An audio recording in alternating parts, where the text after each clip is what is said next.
Rail had been cataloging dead insects for 6 hours when she found the scale.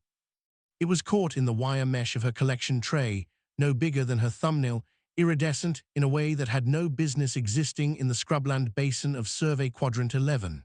She turned it between two fingers and felt the edge, not sharp, but structured, like the overlap of roof tiles grown into living material.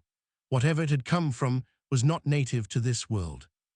That much she was certain of, because Rail had spent the last 2 years cataloging everything that lived in Quadrant 11, and she knew, with the particular intimacy of the obsessive, exactly what belonged here and what did not. She set the scale in a separate collection vial and sealed it.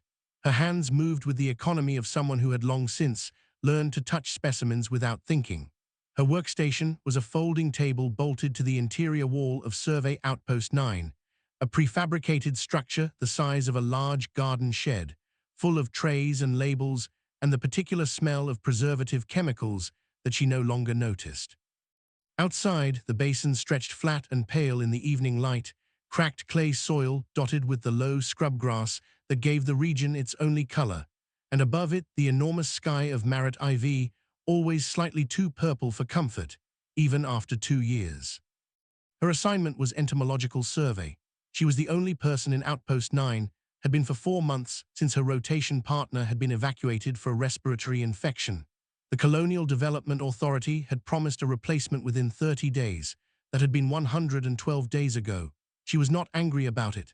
She had learned that anger about bureaucratic failures was a kind of energy expenditure that produced nothing, and she was precise about her energy. She was also, though she would not have said this aloud, genuinely more comfortable alone. She did not have to explain her labeling systems to anyone. She did not have to justify the order in which she worked. The scale sat in its vial. She propped it against her lamp and studied it while she ate her evening ration, which was a compressed block of something the manufacturer labeled savory grain that tasted, with sufficient imagination, like overcooked rice. The scale's iridescence was not consistent. It shifted depending on the angle, cycling through green and copper and something almost violet. She had never seen a biological structure produce that exact sequence. It was beautiful in the precise, unsettling way that things were beautiful when they suggested a complexity you did not yet understand. She recorded it in her field log with the date, the location, and the coordinates of where the collection tray had been placed. She noted the physical dimensions. She wrote tentatively that the material composition appeared to be organic rather than synthetic, with structural properties inconsistent with the known fauna of the Marit system. She paused over the last part for a moment, then left it in. She was a cataloger. Her job was to record what was true. The next morning she checked her traps in the usual sequence, moving in a systematic spiral out from the outpost, working through the first 2 hours of light before the temperature climbed to the point where the insects retreated underground. She did not find another scale.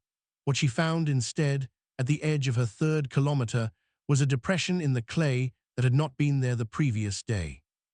It was roughly circular, about 4 meters across, and at its center the ground had been disturbed in a way that suggested weight, not impact, but something that had rested there and then moved.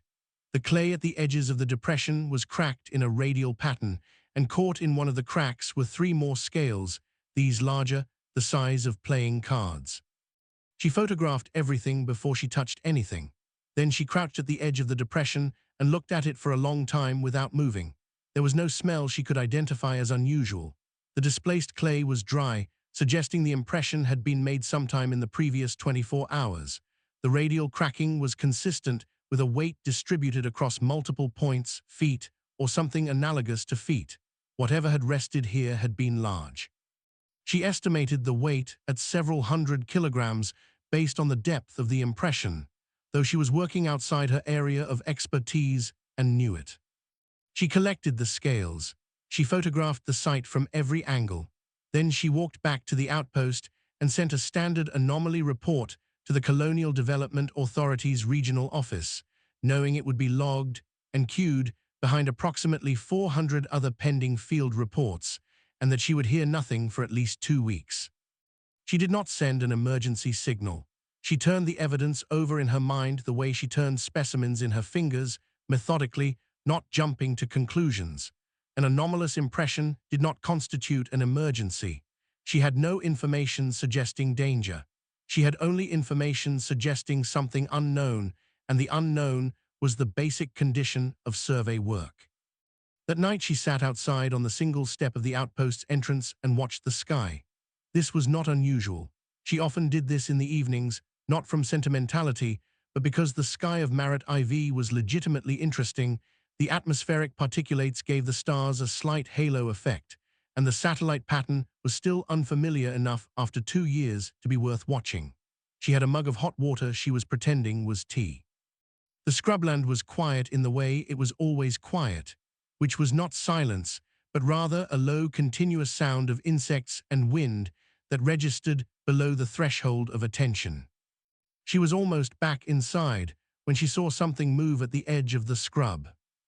Not a shimmer, not a trick of low light, something dark and deliberate, shifting its weight the way large animals shifted weight when they were trying not to make noise.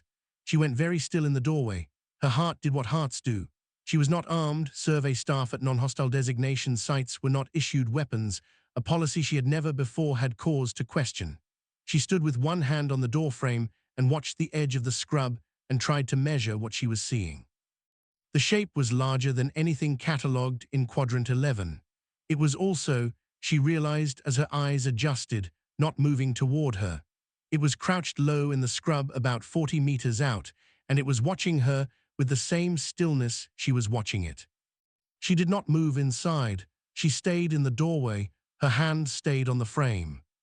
Whatever was in the scrub made a sound then, low and strange, almost subsonic, more felt in the chest than heard. And then it was gone, retreating back into the dark with a heaviness and speed that made no sense together, the way something very large could still be faster than you expected. She stood in the doorway for a while after. The scrubland settled back into its ordinary sounds. She went inside, sat at her table, and looked at the row of vials containing the scales. She had the clear, uncomplicating feeling that something had changed. She could not yet say what. She wrote nothing in her field log because she had nothing precise to record. She simply sat with the feeling, the way she sat with unidentified specimens, giving it the space to become something she could name. She did not sleep well, but she slept. 3 days passed before she saw the dragon. She did not immediately call it that. Her mind, trained toward precision, moved through the available categories, large reptilian fauna, though it moved with a fluidity that the term reptilian failed to capture. Non-catalogued megafauna, though that phrase reduced it to an administrative classification. Unknown apex predator, which at least acknowledged the scale of the problem. She found it at dawn on the 4th day, not in the scrub, but in the shallow drainage channel that ran along the northeastern edge of her survey grid. She had gone there to check a trap line, moving in the automatic way of someone performing a familiar task, and she rounded the bend in the channel and simply stopped. It was perhaps 8 meters long from snout to tail, dark across the back with those same iridescent scales she had catalogued, paler beneath, and it was standing in the channel with its head lowered almost to the clay floor and its body very still. For a moment she thought it was dead. Then she saw the shallow rhythm of its sides expanding and contracting, breathing, but barely. She stood at the bend in the channel and observed it, which was the thing she had been trained to do when she did not yet know what else to do. After a moment, she registered what was wrong. The head was lowered not in the posture of a resting animal, but in the posture of an animal that could not lift it. And the eyes, she could see now, from 30 meters, that the eyes were sealed, not closed in sleep, sealed. A pale membrane had grown across them, thick enough to be visible, and the skin around them was swollen in a way that suggested infection or injury rather than anatomy. It could not see her. This was the thought that arrived with a clarity that surprised her. It could not see her, and it was struggling to breathe, and it was in the drainage channel of her survey grid because the drainage channel was one of the few places in the basin with any shadow at this hour, which meant it was seeking shelter rather than hunting, which meant it was hurt. She stood at 30 meters and felt the specific conflict of finding something large and unknown and injured, before she knew enough about it to make rational decisions. Her field training covered injured fauna. Her field training did not cover injured fauna that was 8 meters long and covered in scales that could cut wire mesh. Her field training definitely did not cover the sensation she was experiencing now, which was something between scientific interest and the specific pity that large, suffering things provoked regardless of their taxonomic category. She set her collection kit down carefully. She moved sideways to the channel wall, which gave her a clear line back the way she had come. She looked at the creature for another long moment. Then, because there was nothing else to do that aligned with either her professional training or her character, she went back to the outpost and began looking at what she had that might constitute a wound assessment kit. She had antiseptic gel, which was designed for human skin. She had saline solution. She had a basic optical scope that she used for detailed specimen work. She had cotton gauze and adhesive strips that were likewise designed for human skin. She had no training in veterinary medicine. She had no information on the physiology of whatever this creature was. She also had the scale she had found on her first day, still in its vial, and she took it out now and looked at it again. Then she looked at what was left of her meal ration blocks. Then she went to the small cold storage locker at the back of the outpost and found the 3 field ration packs marked protein supplement, which she had been avoiding because their smell was aggressively unpleasant, and she understood, thinking about it now, that they might smell very different to something that was not human. She packed a carry bag with the saline, the scope, the gauze, and the protein packs. She also took the scale, for reasons she did not entirely articulate even to herself. Then she went back to the drainage channel and began the slow approach to the creature, setting her feet quietly, pausing each time its breathing changed, waiting until it stilled again. At 10 meters, she stopped and sat down on the channel bank.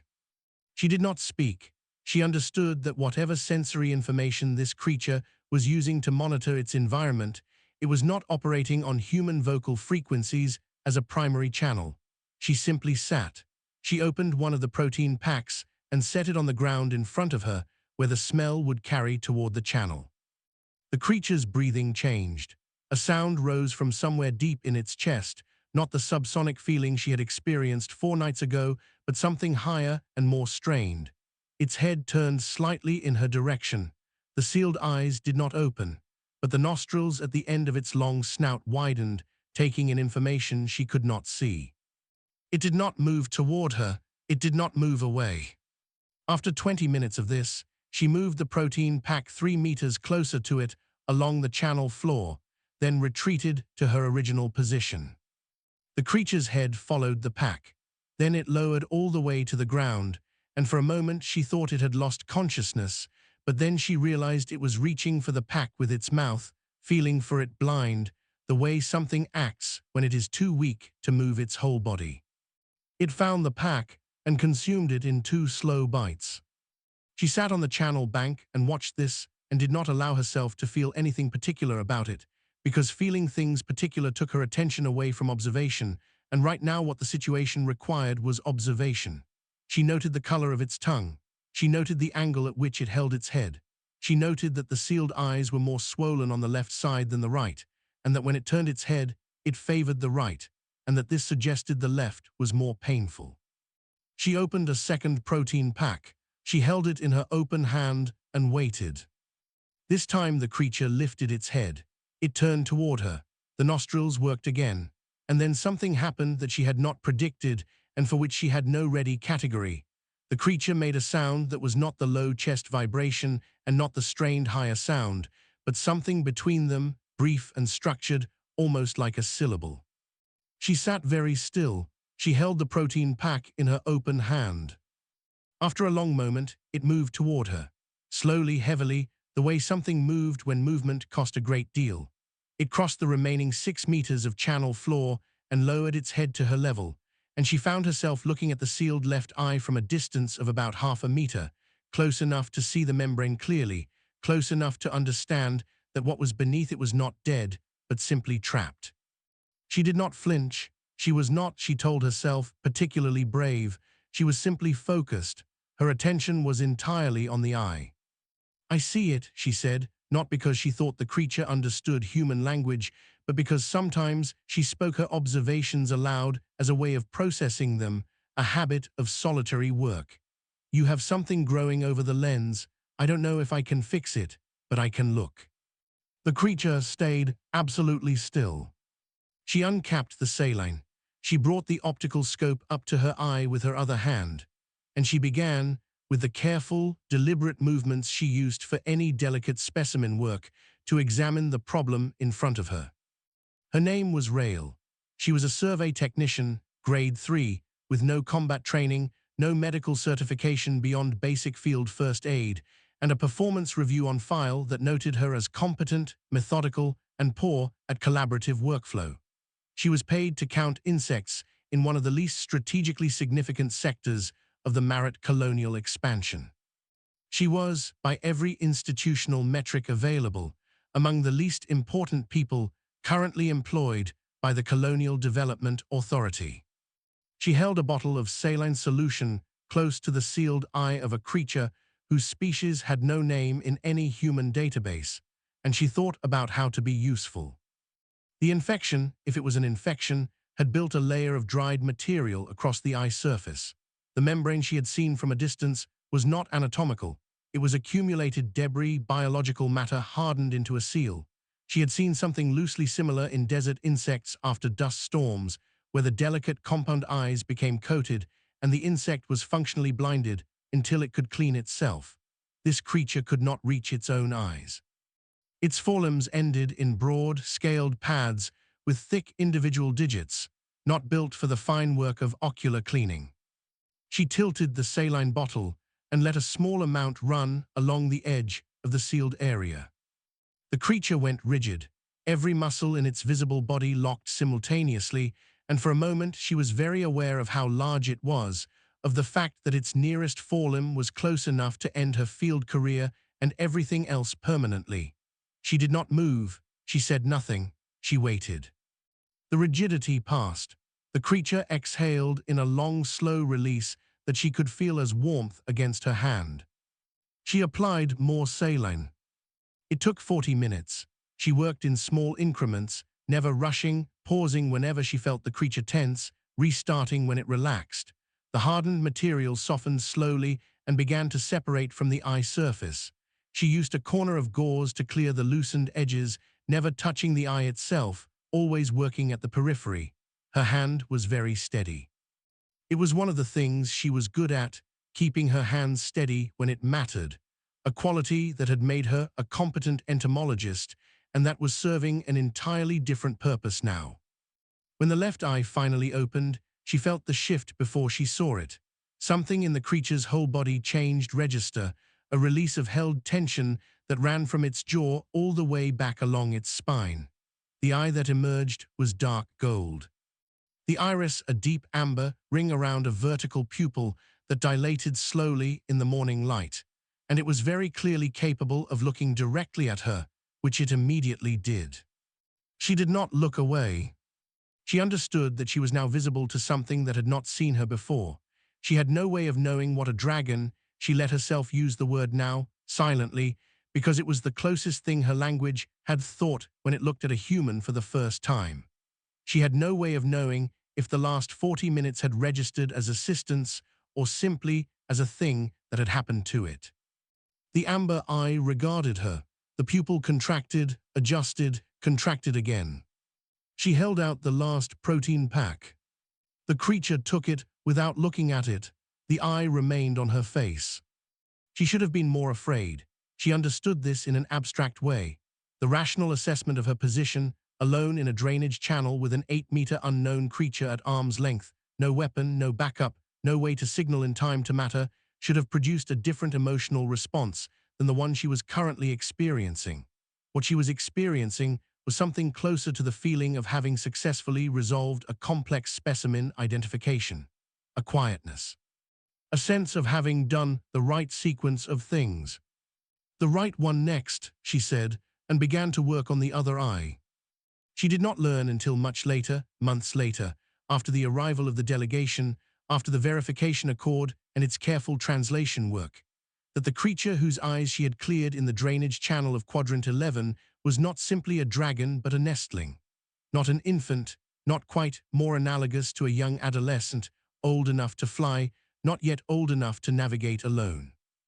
It had separated from its migration group during a storm 3 days before she found the scale in her trap, had flown badly disoriented through particulate cloud that had sealed both eyes and damaged its directional sense, and had landed in her survey quadrant in the manner of something that has no remaining options. Its name, rendered in the phonemic range humans could approximate, was something like Val. The delegation's translators worked on this for a long time and settled on that, with the caveat that the original name carried tonal harmonics that the human vocal tract could not produce, and that the meaning was closer to the second sound, a particular type of stone made when struck rather than any humanly translatable word. Rael accepted this without comment and continued to use Val. What she did not learn until even later was what Val had communicated to its migration group when it finally rejoined them 2 weeks after she had cleared its eyes and fed it field ration blocks for 9 consecutive days.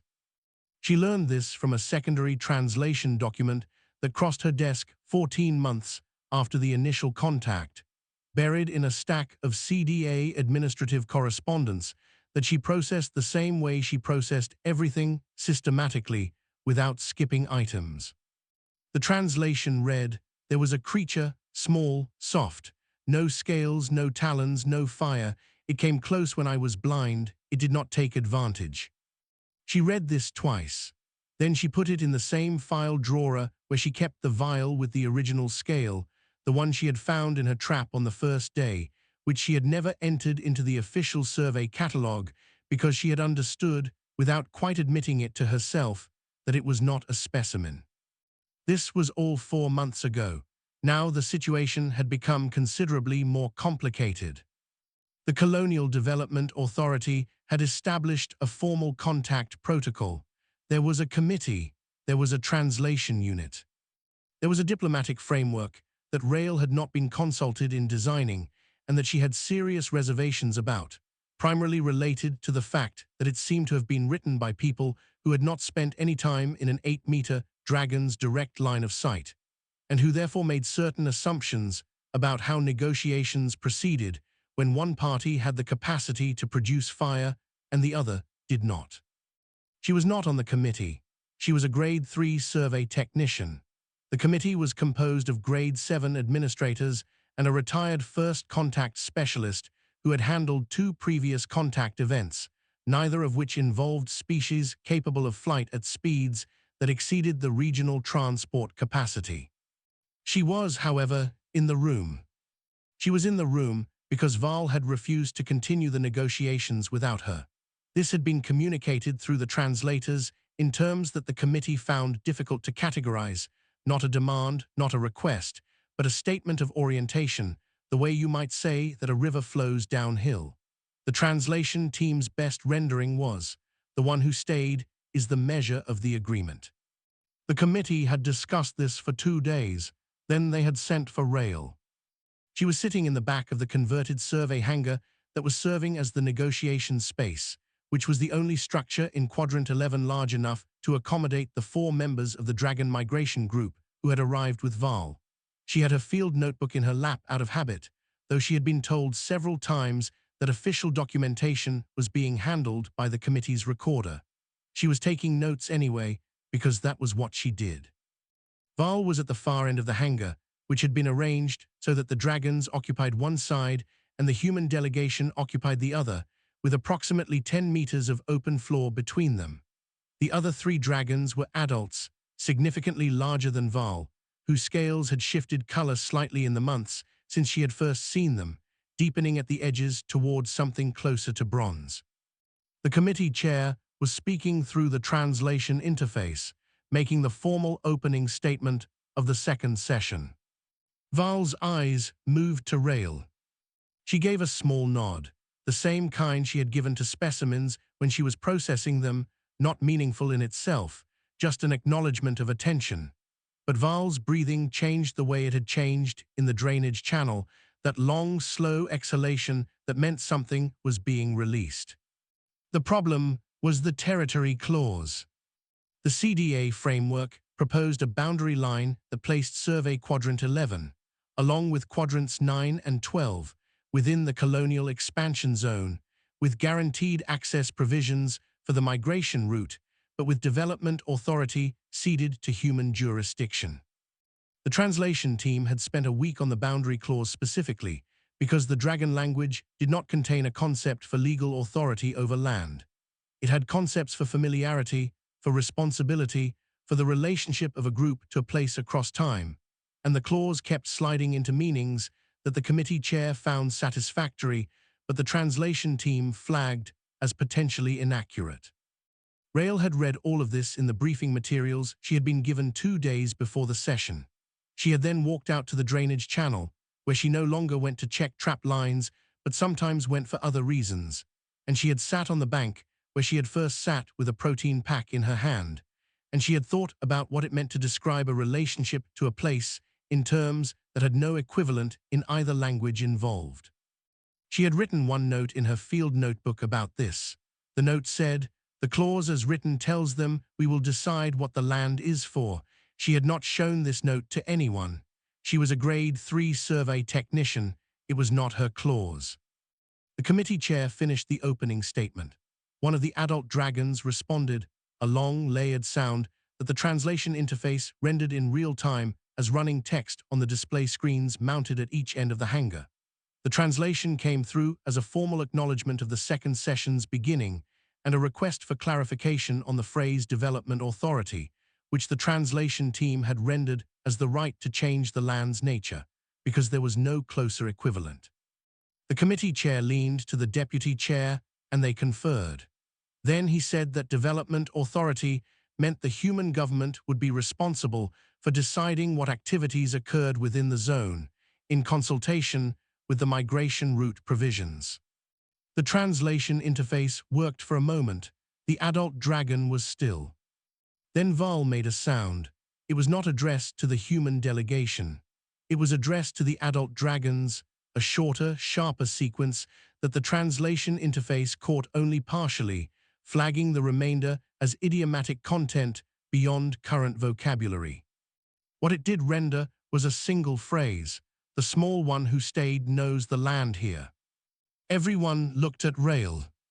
The committee chair said, carefully, that Dr. Rael was a survey technician with significant knowledge of Quadrant 11's ecological composition, and that the CDA valued her field expertise highly. Rael looked at the committee chair. She looked at the translation screen. She looked at Val, whose amber eyes were on her with the same quality of attention they had held in the drainage channel on the morning she had cleared the right eye, the second eye, the one that had taken longer, the one where she had needed to be more careful because the debris was deeper at the margin. She said, "May I speak to the specific concern?" The committee chair paused. Then he said yes, because there was nothing in the protocol that specifically prevented it, and because Val was still looking at her, and the committee chair had read enough of the briefing materials to understand that Val's attention was a factor in how this session proceeded. Rael stood up. She moved from the back of the hangar to a position that was somewhat forward of the human delegation's side, which put her in the open floor between the two groups. She did not do this strategically. She did it because it was the position from which she could address both sides without raising her voice. "The boundary clause," she said, speaking toward the translation interface's primary pickup, says that the Colonial Development Authority will have the right to determine what happens in Quadrant 11. That means we get to say what it becomes. A resource zone, an expanded agricultural settlement, an industrial site. We haven't decided because we haven't developed that sector yet. But the clause would give us the right to decide and to begin without further consultation. She paused to let the translation run. "What I want to say," she continued, "is that this basin has a migration route that has been used longer than we have been on this planet. The drainage channels, the specific scrub grass composition, the insect populations that the drainage ecology supports, these are part of why the route is viable. If we change the land's nature, we change what the route can support. The clause as written doesn't account for that. It treats development authority as a right we hold, not a relationship we're entering." The translation ran. She waited. The adult dragon who had been speaking responded. The translation interface worked longer this time. What came through on the screens was, "The small one describes it correctly. This is what the agreement has not said." The committee chair said, "Dr. Rail, this is outside the scope of your advisory role." "I know," she said. "I'm telling you what I observed. What you do with it is outside my scope. That's correct." She went back to her seat. There was a silence that lasted several minutes. The committee chair consulted with the deputy chair and the legal specialist at the end of the table. On the dragon side, the four of them made sounds to each other that the translation interface was not fully catching, the idiomatic register again, the layered harmonics that the vocabulary database had not yet mapped. Val did not participate in that exchange. Val's eyes were still on Rail, from 40 meters away, with the same quality of attention that she had first felt in the drainage channel when the amber eye had opened and looked directly at her for the first time. She had described that moment in her field notebook, in the note that she had never put in the official survey log, as the feeling of being correctly identified. The committee chair said that the session would recess for 1 hour. The recess lasted 3 hours. Rail used the time to update her insect catalogue, which was 2 weeks behind due to the negotiation preparation requirements. She was working through a backlog of trap samples in the field lab section of the hangar when the deputy chair came and found her. The deputy chair said that the committee was proposing an amendment to the boundary clause. The amendment would introduce a joint assessment provision. Any development within the expansion zone would require an ecological impact review that included documented effects on the migration route's viability. The committee was also proposing that a permanent survey presence be maintained in Quadrant 11, with at minimum 1 resident technician. Rail said, "That's a good amendment." The deputy chair said, "The committee is recommending you for the permanent survey position if you want it." Rail said, "I've been here for 2 years. I know where the traps are." The deputy chair nodded and went back. Rail sat with her samples for a moment. Through the partition wall of the field lab, she could hear the low sounds from the dragon side of the hangar, those subsonic frequencies she had first felt in her chest on the 4th night of the original sighting, standing in the doorway of the outpost with her hand on the frame. She had learned to distinguish some of them since then, not their meaning, just their quality.